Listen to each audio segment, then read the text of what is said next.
When you write on LinkedIn, you create a signal that is going to have others either attracted towards you or not. And both of those are a win if you ask me, because I've always had this, but I said this out loud. Probably, gosh, it was almost a year ago. This revelation came to me. It's like, oh my gosh, what's my dream? What's my future? What am I really going for by being on LinkedIn? And I was like, oh, to have 5 comments a day. Can you imagine that? That this goes against everything that everybody says, but hear me out. If I only had 5 comments a day, that's less work for me. That I only have 5 people to respond to. And maybe it's not a single response, like they comment once and I reply and then that's the end of it. Because that's what happens with a lot of things on LinkedIn.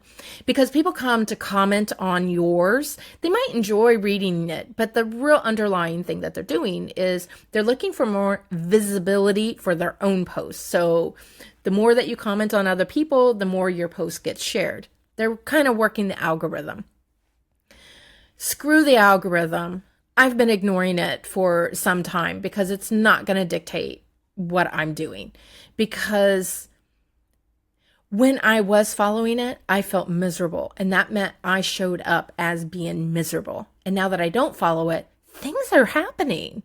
And so it's pretty cool how that illogical shift happens, yet more things are happening for me.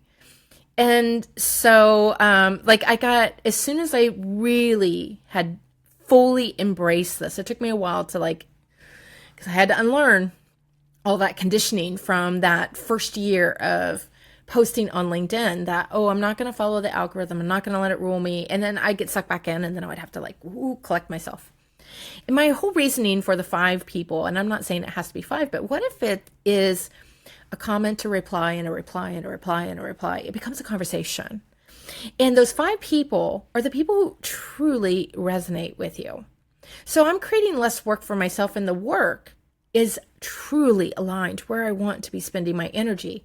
And the same thing for them. If they comment on fewer people's posts, but they're commenting on the ones that really resonate with them, we built this just beautiful connection, this energy that really spirals out. And that was kind of my dream. I want to repel people and I want to attract, because I am not for everybody and you aren't for everybody. And that might feel hard to hear, but that's okay. We're not meant to be. The key thing is go find the people who you're meant for. So if this isn't for you, I'm sure maybe you've already stopped watching. Maybe you've even given me a thumbs down. That happens sometimes. A little bit hard to take, but it happens. I totally get it. It's fine. You're telling the algorithm, hey, this is not the stuff for me. It's not that my stuff is crap. I mean, you might think that, but I am all for everybody to find who is right for them. And so when you post on LinkedIn, you create these signals that are both attracting and repelling, which is beautiful. That's what we want. The right people, the wrong people to go away. So I'm going to read my posts that I have here on LinkedIn. By the way, you can follow me, connect with me, send me a DM. I'd be happy to hear from you. You can just say, oh, I saw your video and I thought I would follow you. And if you're not on LinkedIn every day, I don't know, maybe this will change your mind. So I'm just going to read what I posted this day that went along with this picture. Over here on the other side, you'll see it. Okay, when you share on LinkedIn, you open new pathways. A simple start is all it takes. A post that reflects something you've experienced, an insight that shaped the way you lead, mentor, teach, work. A moment you once lived through that holds meaning now. And what happens next? Someone invites you to speak on a panel. Happened to me. A podcast host reaches out saying your words stayed with them. Yep, and have been on more than one. You asked to join a board, contribute to a project, or mentor someone on their path. Yep. A quiet DM appears. Thank you. I've been thinking about this all week. Yep, that's happened to me too. These are things that can happen when you start voicing. Now, you don't have to be in business to put something on LinkedIn. And that's who I'm really I didn't set out to do this. It's who I just kind of fell into helping. It was oftentimes they would come and they'd want to talk about business. They, whatever the thing is that they needed, that they thought they needed. And we ended up having this conversation about how to show up on LinkedIn and what they might get from it, even if they don't have a business. Or maybe they thinking about it, have a business, but they're not there at that point. And this is one thing that they can do. And some do have a business, and this is something that they're adding on to it. But it's just been really interesting. This became something that just, this is another thing. This goes right here, I think, in this list. What happens next? Because I showed up the way that I was showing up on LinkedIn, other people were like, help me do that. And this is not where I thought I was going to go, but here I am. This is what I'm doing right now. Because it is what I have been doing. It found me. It called me because I was just showing up as me. Woo, chills. You expand your circle of people. You share who you are, what matters to you, what you've learned, what you're still curious about.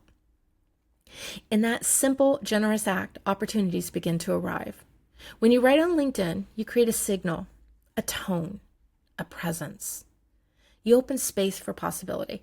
When I showed up in the way that I thought I needed to, the way that it was expected, the way that I thought, the way that I had learned this is what you do on LinkedIn.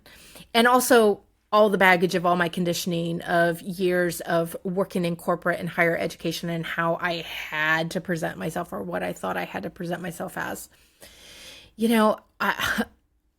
was a dismal year. I was flip-flopping and it was hard to find my footing, and I was still struggling to figure out my voice, my way of things. And it was a beautiful growth year. Don't get me wrong on there, but you can start tuning in now if you're just starting on LinkedIn, or even if you've been doing it for a little bit. It's never too late. It wasn't too late for me.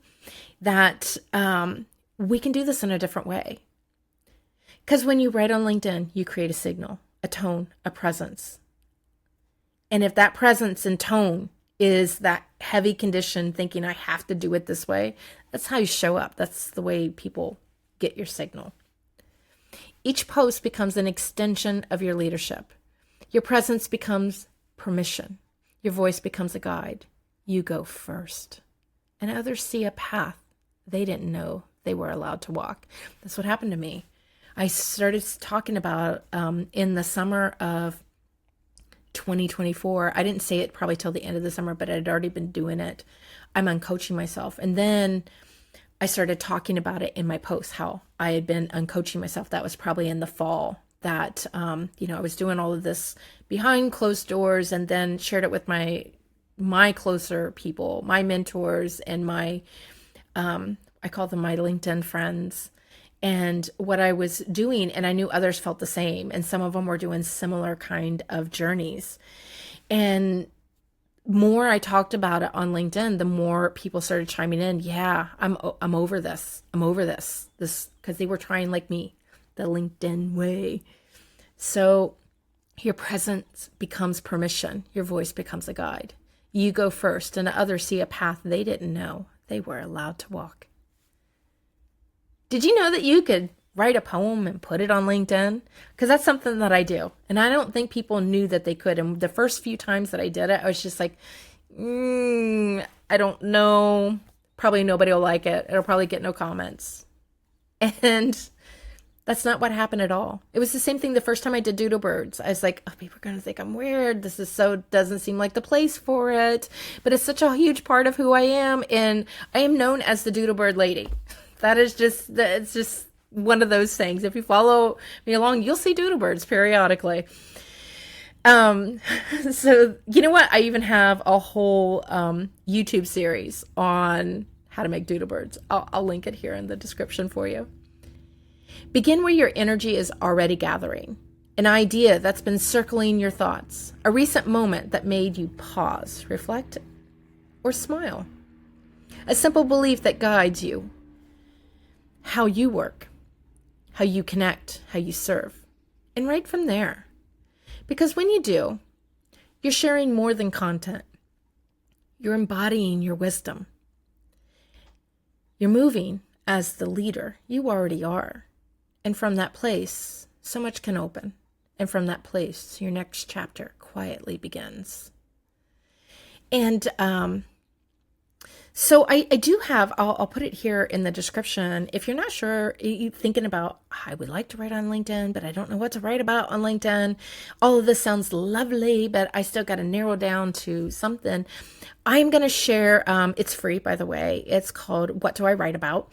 And it's a 5-day email sequence that gives you step-by-step with a worksheet and a video along the way, instructions, and how to actually find out what you could write about, what you should write about, or what you feel connected to that you want to write about.